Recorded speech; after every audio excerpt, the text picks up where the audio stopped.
প্রাণী সম্পদ অধিদপ্তর অ্যান্টিমাইক্রোবিয়াল রেজিস্ট্যান্স, আপনারা জানেন যে অ্যান্টিবায়োটিক রেজিস্ট্যান্সের অনেক ক্ষতি হচ্ছে, সেজন্য মানুষের স্বাস্থ্য, প্রাণীর স্বাস্থ্য, পরিবেশ স্বাস্থ্য মিলে ওয়ান হেলথ অ্যাপ্রোচ নিয়ে আমরা একটা কাজ করছি এবং এটা আমরা দ্রুত করছি।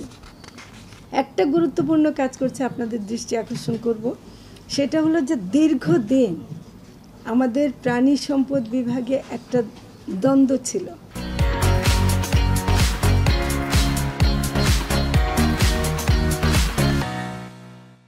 যেমন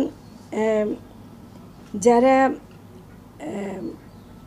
ভেটেরিনারি সায়েন্সে আছেন এবং যারা অ্যানিম্যাল হাজবেন্ডারি ডিসিপ্লিনের ডিগ্রিধারী ছিলেন, তো তাদের মধ্যে যে প্রাণী সম্পদ অধিদপ্তরের বিসিএস লাইভস্টক ক্যাডারের মোট পদ সংখ্যা হচ্ছে 2093টি।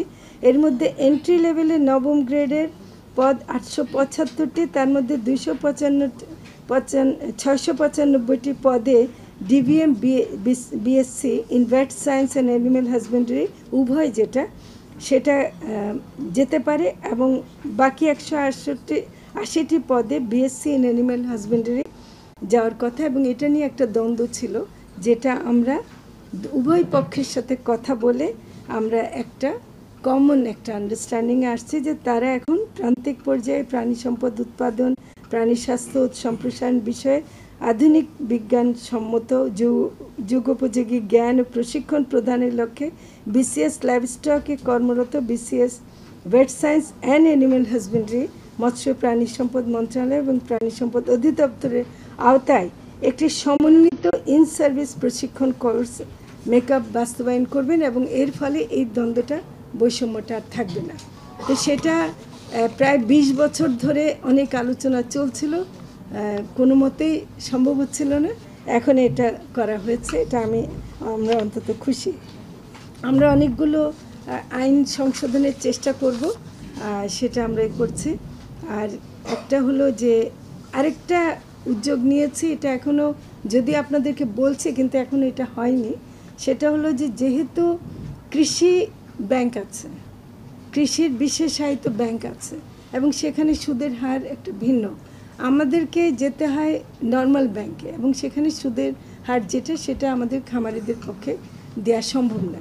সেজন্য আমরা সরকারের কাছে এটা অলরেডি প্রস্তাব আমি কিন্তু বলবো যে আপনারা বলবেন না যে হয়ে গেছে, প্রস্তাব করেছে যে কৃষি ব্যাংকের মতো মৎস্য প্রাণী সম্পদ খাতের জন্য মৎস্য প্রাণী সম্পদ উন্নয়ন ব্যাংক গঠন করা যায় কিনা, এবং সেটা আমরা অর্থ বিভাগে দিয়েছে এবং এটা প্রধান উপদেষ্টার কাছে আছে। এটা যদি অনুমোদন হয়ে যায় তাহলে এটা একটা নতুন একটা ভূমিকা রাখবে।